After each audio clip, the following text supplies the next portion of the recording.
Jadi kalau sempat kalian ke Israel sampai hari Sabtu. Tak boleh ada kegiatan di bandara hari Sabtu. Tutup bandara Israel itu. Siapa tahu apa namanya bandara Israel? Ben Gurion. Nama presiden pertama Israel. Ben Gurion. Ditutup hari Sabtu. Jadi dengan alasan agama, bandara ditutup hari Sabtu. Kalau di Bali dengan alasan agama, ditutup bandara Ngurah Rai-nya itu di saat hari Nyepi. Jadi hari Nyepinya itu katanya amati geni. Api-api pun dimatikan. Tak boleh ada orang yang masak hari itu. Ngidupkan api tak boleh. Lampu juga dimatikan. Jadi dengan alasan agama terganggulah transportasi di Bali hari Nyepi. Terganggulah transportasi internasional di Ben Gurion, Israel. Tapi kalau di Arab Saudi orang sholat hari Jumat tak terganggu bandara pada hari Jumat. Hari Senin, Selasa, Rabu, Kamis, Jumat, Sabtu sampai hari Ahad. Setiap hari tidak ada gangguan di Arab Saudi. Boleh. Kenapa? Karena sholat Jumat itu hanya sebentar. Orang keluar dari kantor, sholat Jumat masuk lagi ke kantor. Orang memasak juga boleh bergantian. Yang bapak-bapak pergi dulu ke masjid. Nanti sudah itu baru memasak pula lagi bersama dengan ibu-ibu. Nah, jadi Islam itu tidak pernah menghambat transportasi internasional. Tapi Hindu pada hari Nyepi terganggu itu perjalanan orang. Kalau Israel terganggu itu setiap minggu itu, setiap hari Sabtu. Jalan-jalan di kota-kota pun harus ditutup. Jadi jalan-jalan ditutup, bandara ditutup, api dipadamkan. Kan terganggu. Tapi begitulah menurut ajaran agamanya Yahudi. Nyepi juga gitu. Gitulah. Kalau kita puasa sebulan penuh 30 hari, adakah bandara yang ditutup 30 hari? Enggak, yang ditutup cuma rumah makan. Itu pun rumah makan ditutup itu hanya sampai jam 5. Jam 5 nanti mana tahu orang mau beli perbukaan, boleh dibuka rumah makan. Tapi ada musafir nanti. Maka kalau ada musafir boleh makan di rumah makan, tapi ditutup sedikit. Jangan sampai dilihatkan kepada orang banyak. Jadi Islam itu ibadahnya apakah itu puasa, salat Jumatnya tidak mengganggu dari kelancaran transportasi internasional. Restoran-restoran ditutup bagi orang muslim di bulan puasa hanya sampai pukul 5. Pukul 5 nanti sampai pula pukul 5 subuh karena orang mau sahur. Itu tapi tidak terganggu. Begitulah hebatnya. Berapa tadi 10 firman Tuhan? 10 commandment? Sampai yang berapa? Honor Sabbath day artinya muliakanlah hari Sabtu. Jadi hari sucinya orang Kristen hari Minggu. Hari Ahad dinamanya Minggu atau Minggos. Day Minggos. Apa artinya Minggos itu minggu? Day Minggu. Day itu hari, Minggu itu Tuhan. Hari Tuhan namanya. Itu bahasa Portugal. Jadi hari Minggu itu tak boleh kegiatan apa-apa kecuali ke gereja. Bagi orang Kristen. Sehingga hari Minggu kantor-kantor tutup. Ya kan? Tutup karena itu hari sucinya. Tapi umat Islam hari sucinya satu kali seminggu hari Jumat. Adakah kantor-kantor yang ditutup? Tidak ada, kecuali tutup sementara. Itu pun hanya bapak-bapak. Ibu-ibu lanjut aja di kantor, nanti balik kerja lagi. Nah, begitulah perbandingannya dengan Islam. Orang Kristen tutup di hari Minggu kantornya. Orang Yahudi tutup di hari Sabtu. Orang Hindu tutup di hari nyepi. Walaupun hari raya, kata mereka, hari raya nyepi, sepi, amati geni, dimatikan segala lampu, segala api, masak-masak tidak boleh. Udah berapa tadi itu? 4. Yang keempat, muliakan hari. Yang ke berapa lagi? 5. Yang kelima, jangan mencuri. Bahasa Inggrisnya do not steal. Tulisannya steal. Steal bacanya steal. Itulah munafik bahasa orang Inggris nih. Lain tulisannya, lain baca. Itu namanya munafik bahasa. Udah jelas huruf I dibaca pula I. Ini kan. Udah jelas bacanya steal, rupa bacanya steal. Udah jelas tulisannya idol, mana dibaca idol. I dibaca I, ya itulah. Idol. Apa tadi? Yang berapa itu? Yang ke-6. Oh, kelima. Apa tadi? Bahasa Inggrisnya? Do not tulisannya ya. Do not steal. Jangan sekali-kali kamu mencuri. Yang berapa lagi? 6. Yang ke-6.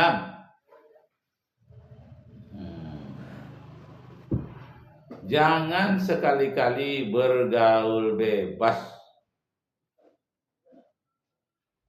Jangan sekali-kali bergaul bebas.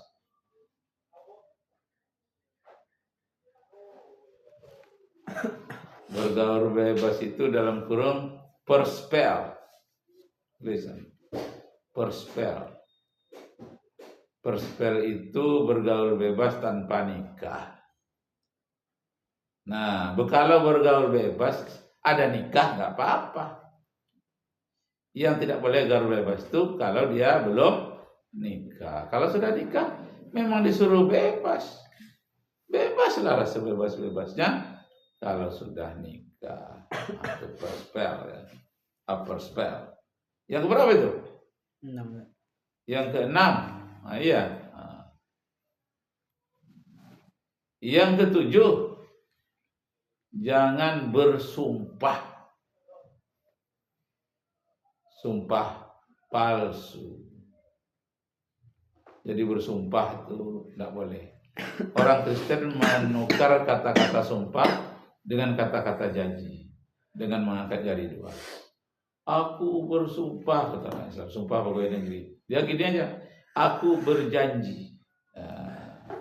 Kata sumpah tidak boleh, tapi ditukar dengan kata janji. Yang keberapa lagi? 8. Yang ke-8. Yang ke-8. Jangan menginginkan istri tetanggamu. Jadi zaman dulu banyak orang jatuh hati dengan istri tetangga mungkin ya. Sampai keluar ayatnya begitu. Jangan menginginkan istri tetanggamu. Yang ke-9, jangan menginginkan kendaraan tetanggamu. Kendaraan waktu itu kuda ya. Yang ke-9, 9 lagi? 10. Jangan menginginkan istri sudah ya.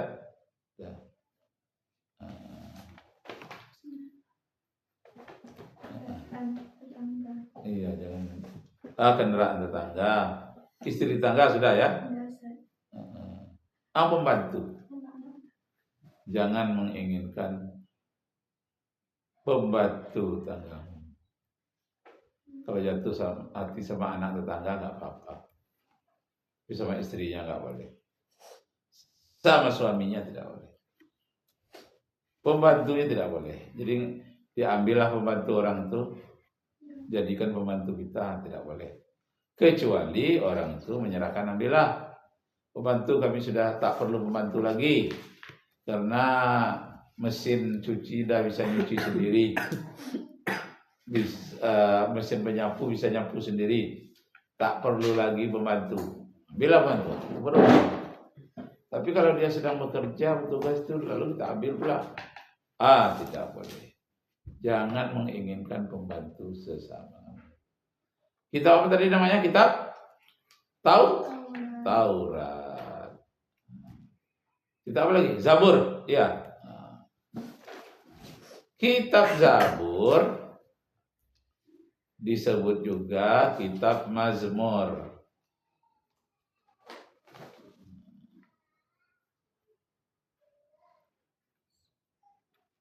Adalah wahyu dari Allah,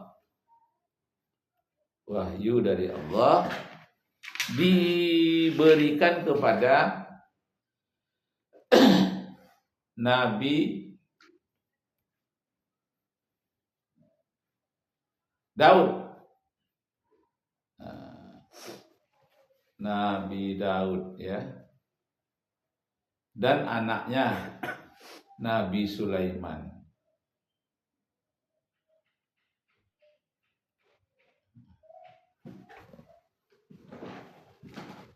Di antara kitab Mazmur itu ada pula puisi-puisi Salomo. Ada pula puisi-puisi Salomo dalam kurung Nabi Sulaiman. Kalau dalam bahasa Inggrisnya Psalm. Psalm itu artinya puisi. Puisi Nabi Sulaiman. Nabi Sulaiman ini anak Nabi Daud. Nabi Daud disebut juga David. Nabi Sulaiman disebut dengan Salomo. Salomo bin Daud. Nabi Sulaiman anak Nabi Daud. Kitab ini menerangkan tentang ramalan. Tentang ramalan atau nubuat. Ramalan atau nubuat akan datangnya Nabi Muhammad sallallahu alaihi wasallam. Akan datangnya Nabi Muhammad sallallahu alaihi wasallam. Sebagaimana kita temukan di dalam kitab Kidung Agung. Nah, ini sudah kemarin kan? Kidung Agung pasal 5 ayat 10 sampai ayat 16. Kidung Agung pasal 5 ayat 10 sampai 16.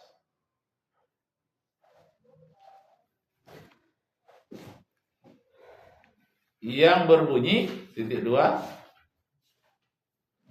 Nah, ini kalau tidak salah pernah Ustaz suruh kalian menghafalnya. Hiko. Itu dia. Masih ada catatannya? Ya, coba baca. Hiko Mamitakib Zededo Wikulo dulu ya. Wikulo Muhammadin Zededu Zerai Baina Yerusalem. Harus ingat terus ya. Hafal ya. Ayat ini menerangkan bahwa terutama ayat yang ke-10 ya. Dia kan pasal 16 ayat 10 sampai 16. Ayat ke-10 menerangkan Nabi Muhammad itu wajahnya putih kemerah-merahan,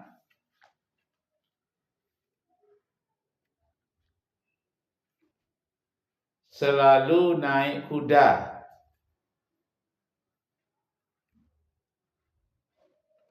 selalu naik kuda, dan pernah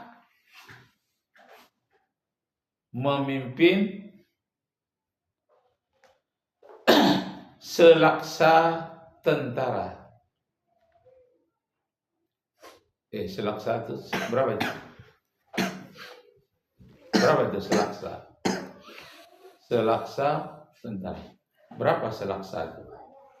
Selaksa dalam kurung 10.000. 10.000 tentara.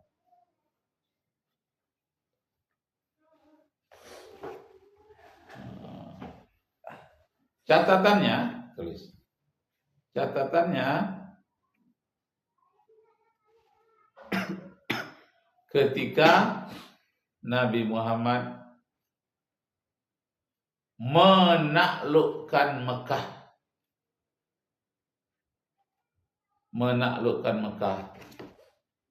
tanpa pertumpahan darah.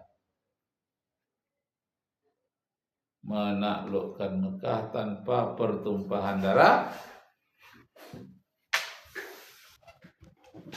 dan mendapatkan kemenangan gilang gemilang. Mendapatkan kemenangan gilang gemilang. Karena tidak ada perlawanan sedikit pun. Tidak ada perlawanan sedikit pun. Maka tahun itu disebut dengan istilah Fathu Mekah. Tahun itu disebut dengan Fathu Mekah. Artinya tahun pembuka kota Mekah. Pembuka kota Mekah.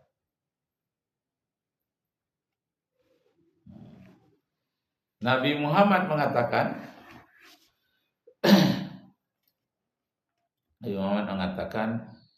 siapa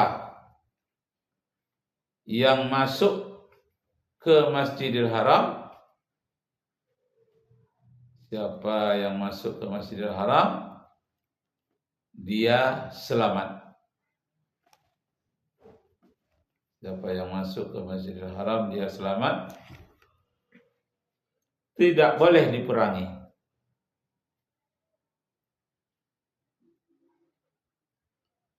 Siapa yang masuk ke rumah Abu Sufyan, siapa yang masuk ke rumah Abu Sufyan juga selamat dan tidak boleh diperangi. Dia selamat dan tidak boleh diperangi. Itulah dia Fathu Mekah. Jadi kisah Nabi Muhammad yang bawa 10.000 tentara membuka Mekah, rupanya sudah disebutkan di dalam kitab Kidung Agung Nabi Sulaiman.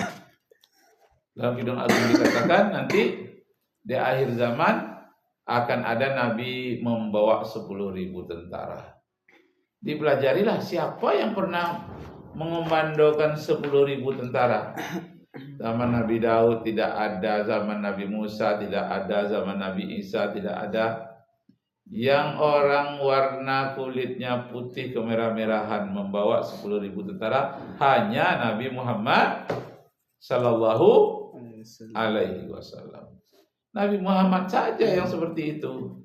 Nah, itulah ramalan di dalam kitab Kidung Agung itu tentang akan datangnya Nabi Muhammad. Kitabnya kitab Zabur yang sekarang disebut dengan Mazmur. Coba ulang sama-sama sekali lagi yang ada nama Nabi Muhammad, kitab Kidung Agung. Coba sama-sama. Apa awalnya? Sama-sama. hikmah min takim ikullah Muhammadin sedode wa zarai baina Yerusalem. Yerusalem tulisannya Yerusalem, bacanya Yerusalem, ya. Tulisannya Yerusalem, bacanya Yerusalem. Nah, begitu hebatnya kitab Taurat, Zabur. Ya. Kemudian kitab Injil.